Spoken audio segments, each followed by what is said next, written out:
welcome back to Sunny Live Show. Thank you so much guys for tuning in. Well guys, lokhu ngene njalo ke imiyalezo yenduduzo ku unkosikazi ke kaSicebi njengoba ke kudluleke umnyeni wakhe ke emhlabeni. Bakhala khuluma abantu besifazane bakhalisa ke nangudadewethu uMbalenhle uMamthembu uMamvelase abaningi ke bayasho ukuthi irelationship yabo kudala yaqala ilokhu nje bathandana ke esikoleni, omunye esafunda isikole omunye ngicabanga mhlambe ke uyiseqedile uthi ke kusuka ebunganeni nikhule ndawonye bese ke mase kulunga uNkulunkulu enze kanjena impilo ayinalo ke iqiniso. Uthando lwengoma yami ngingalifanisa nomama wabantwana bami.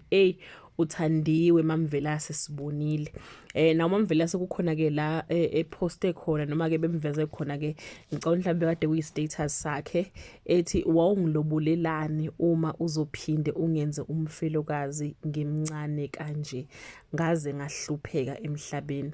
Le statement ke esizuse abantu besifazane ke abaningi einkundleni ke zokuxhumana baqala ke bathumela ke ama messages to yena ke uMamvelase uthi komunye ke and sewukaningi ecula ngomkakhe Shem ubemthanda engazenzisi ngithanda iqiniso lakhe nje uSicebe alenzela umkakhe ukuthi basuke emnganeni babo bethandana athi noma esephumelele angamlahli ncese Mamvelase sisi. Uthi ke omunye ke sike sixabane singezwani ngize ngicabange nokumyeka ngibuye ngikhumbule ukuthi ngiyamthanda kodwa mfethu ayi uNkulunkulu hayi akuvumi ngathi iphupho ngikwethembisa ukukuthanda noma ke sesingalena kwethuna uma siyobonana aqine umakoti. Balokhu besenza ke ama lines eingoma ke zakhe. Uthi ke usisi omunye lapha usalimala on her behalf Nkosi yami, she's so young to go through this, angimazi nokumazi kodwa nje angimshiye emthandazweni wami. uNkulunkulu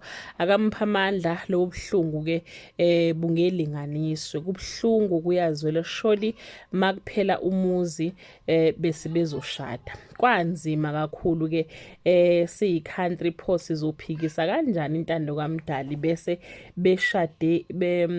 beshadeni kani. Wathi umnyangifisi nokwazi ukuthi ke uzizwa kanjani ingane yabantu ngoba kulimele thina singakaze simbone nokumbona sengathi ke angamupha amandla udadewethu kona akakazukhohlwa mfethu kusekude uphole. So nibefanele ke bathumela ke imiyalezo impela ke kudadewethu phephisa sisi yo this is so heartbreaking kodwa intando kaNkulunkulu kwezinye izikhathi ibhlungu kubhlungu kuyaqaqamba qina dadewethu noma kubhlungu kungelule kodwa ke wamukele Nkosi yami aphole bakithi.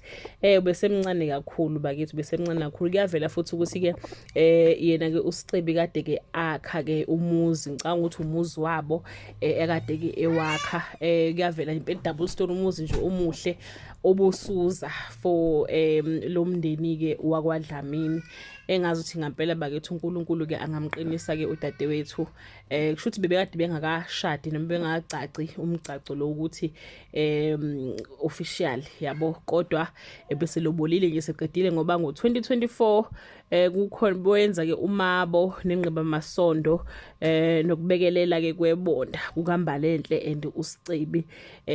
So yaba kithi kubhlungu kakhulu ngodadewethu umncane kakhulu ubona futhi ukuthi cha ubemsupporta kakhulu umyeni wakhe kuma event beba khona celebrate umbona nje ukuthi cha ujabule kakhulu. Ngiyacabanga ukuthi impela kuyena akufani noma abantu ke bezwa bona ngaphela ubhlungu bokuthi ulahlekelwe umyeni wakhe akufani nokuthi ulahlekelwe celebrity kwabanye abakhalayo. So nje wakhala thina nje kangakanani ke yena bakithi ke uMamvelase engazi uNkulunkulu ke angamqinisa naye kulesi simo. Kunzima bakithi kunzima kukholeki ngempela. So yeah guys, that brings us to the end of this video. Do comment below and share amazwi ke enduduzo. Bye.